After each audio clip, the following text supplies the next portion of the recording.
Welcome to వార్తా నేను దేవా. జూబ్లీహిల్స్ ఉప ఎన్నికల ప్రచార పోరైతే మాత్రం చాలా వాడివేడిగా సాగుతుందనే చెప్పాలి. అటువైపు ఇప్పటికే పలు ప్రధాన సర్వేలు కూడా నిర్వహించాయి. కాకపోతే ఏ పార్టీకి ఆ పార్టీ తమ అభ్యర్థి గెలుస్తుంది అని అయితే మాత్రం ధీమా వ్యక్తం చేస్తున్నారు. ప్రస్తుతం మనతో పాటు కాంగ్రెస్ ఎమ్మెల్సీ బల్మూరి వెంకట్ గారు ఉన్నారు. చెప్పండి సార్, కాంగ్రెస్కి అయితే కనుక కొన్ని సర్వేలు మాత్రం వ్యతిరేకంగా చెప్తున్నాయి, ఎలా చూడొచ్చు?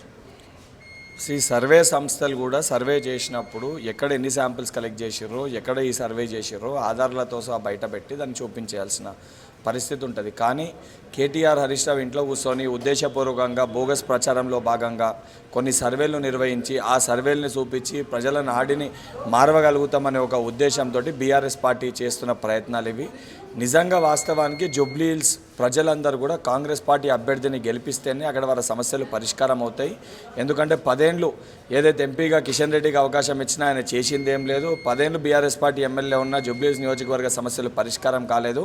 కాంగ్రెస్ పార్టీకి ఈసారి అవకాశం ఇస్తే కాంగ్రెస్ ప్రభుత్వం ఉంది, తప్పనిసరిగా వారి సమస్యలన్నీ కూడా తీరితేనే ఒక ఉద్దేశంతో ప్రజలందరూ కూడా ఆడ నవీన్ యాదవ్ని గెలిపించాలని చెప్పి కంకణబద్దులై కూడా ఆడ ప్రజలే స్వయంగా ప్రచారం చేసి నవీన్ యాదవ్ ఓటేయాలని చెప్పి భావిస్తారు. ఆ భావనని చూసి ఎక్కడ బీఆర్ఎస్ పార్టీకి డిపాజిట్లు రావని చెప్పి డిపాజిట్లు దక్కించుకునే ప్రయత్నంలో భాగంగా ఈ సర్వేలన్నీ కూడా పైసలు ఇచ్చి కేటీఆర్ అండ్ కంపెనీ ప్రయత్నంలో భాగంగా జరుగుతున్న సర్వేలు. ఆ రకంగానే సోషల్ మీడియాలో ఈ బోగస్ ప్రచారాన్ని చేస్తారు. అంటే నవీన్ యాదవ్ ఒక రౌడీ కుటుంబానికి చెందినవాడు, నవీన్ యాదవ్ ఒక రౌడీ షీటర్, ఇప్పటికే బైండ్ ఓవర్ వాళ్ళ కుటుంబ సభ్యులను బైండ్ ఓవర్ చేశారని అయితే మాత్రం కేటీఆర్ ఆరోపిస్తున్నారు. ఇప్పుడు ఎవరి గురించి అయినా మాట్లాడే ముందు కల్వకుంట్ల తారక రామారావు గారు వారి తండ్రి గారి చరిత్ర ఏందో కూడా తెలుసుకొని మాట్లాడితే బాగుంటుంది. చంద్రశేఖరరావు గారి ముందు పేరు ఈ రోజు కూడా మనం గూగుల్లో కొడితే దుబాయ్ శేఖర్ అని కొడితే కె చంద్రశేఖరరావు గారు అని వస్తుంది. దుబాయ్ శేఖర్ అనే పేరు వారి తండ్రి గారికి ఎందుకు వచ్చింది, వారి తండ్రి గారి ముందు ఏం చేస్తుండే, అవన్నిటి గురించి మాట్లాడే అవన్నీ విషయాలు బయటకు వస్తే కేటీఆర్ గారు తట్టుకోలేరు. కేటీఆర్ గారి పరిస్థితి ఏ రకంగా ఉండే, ముందే ఏ రకంగా ఉండే, ఇప్పుడు 10 ఏళ్ళు వాళ్ళు అధికారంలో ఉన్నాక ఈరోజు వాళ్ళ కుటుంబ పరిస్థితి, తను వాళ్ళ చెల్లె వాళ్ళ నాయన వాళ్ళ బామ్మర్దులు ఏ రకంగా అడ్డగోలుగా బలిసిర్రో 10 ఏళ్ళు తెలంగాణ రాష్ట్రంలో అధికారం నుండి అవన్నీ కూడా ప్రజలు గమనిస్తారు.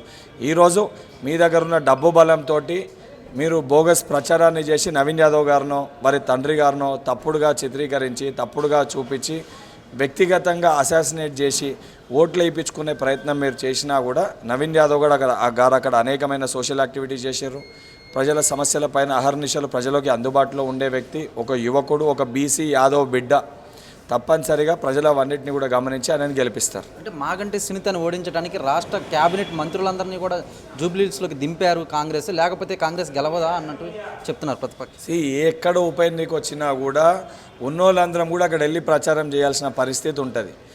బహుశా KCR and company, KTR and company Munugode, Huzurabad, Dubbaka ఉప ఎన్నికలు ఏ రకంగా వాళ్ళు వివరించారు, 6 నెలల ముందు హుజురాబాద్లో ఏ రకంగా వాళ్ళు పనిచేసారు, కేటీఆర్ అండ్ కంపెనీ ఓటుకి 6,000 ఇచ్చి ప్రజల్ని వాళ్ళకు ఓట్లు వేయించుకునే ప్రయత్నం చేసినా అని కూడా తెలంగాణ సమాజం చూసింది.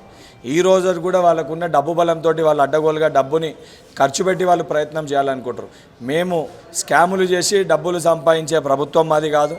మేము డెవలప్మెంట్ చేసి మా రేవంత్ రెడ్డి గారు యాజ్ అ పీపుల్స్ లీడర్ వారి యొక్క ఫేస్ని పెట్టుకొని మా వెల్ఫేర్ స్కీమ్స్ని పెట్టుకొని మేము ప్రజల్లోకి వెళ్తున్నాము. మా వెల్ఫేర్ స్కీమ్స్, మా సంక్షేమ పథకాలే, ఒకవైపు మా వెల్ఫేర్ స్కీమ్స్ సంక్షేమ పథకాలు, ఒకవైపు బీఆర్ఎస్ పార్టీ కేటీఆర్ దగ్గర ఉన్న అడ్డగోలుగా దోచుకున్న డబ్బు మధ్యలో ఈ ఎన్నిక. 100% ప్రజలందరూ కూడా ప్రజానాయకుడు రేవంత్ రెడ్డి గారు కాంగ్రెస్ పార్టీకి ఎన్నికల్లో పట్టం కడతారని సంపూర్ణ విశ్వాసం, నమ్మకం మాకుంది. అంటే సీఎం హోదాలో ఉండి రేవంత్ దుర్భాషలాడుతున్నాడు, చెత్తనా కొడుకు అని దుర్భాషలాడతాం ఎంతవరకు సమంజసమని బీఆర్ఎస్ నాయకులు అంటున్నారు.